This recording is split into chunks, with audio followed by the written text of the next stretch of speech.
अब की बिहार में भैया गेलै विरोधिया बूढ़ रे। अब की बिहार में भैया गेलै विरोधिया बूढ़ रे। पाँचों के पाँचों सीटावा से हेलीकॉप्टर गेलै उड़ रे। पाँचों के पाँचों सीटावा से हेलीकॉप्टर गेलै उड़ रे। अब की बिहार में भैया गेलै विरोधिया बूढ़ रे। अब की बिहार में भैया गेलै विरोधिया बूढ़ रे।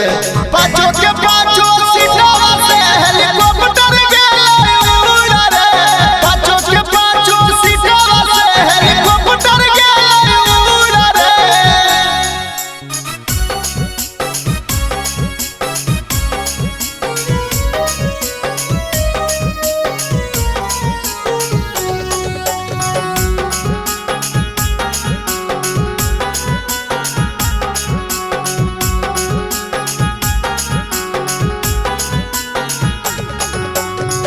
जीते के खुशी में भैया बाटो हकिन छेना।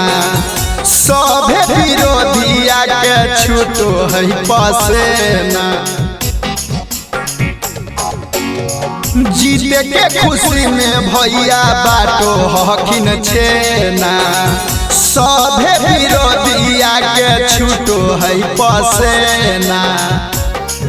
अरे ठंडा के मौसम जैसे विरोधिया गेलै सब सिकुड़ रे। अरे ठंडा के मौसम जैसे विरोधिया गेलै सब सिकुड़ रे।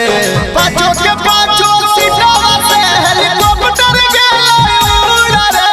पाँचों के पाँचों सीटावा से हेलीकॉप्टर गेलै उड़ रे।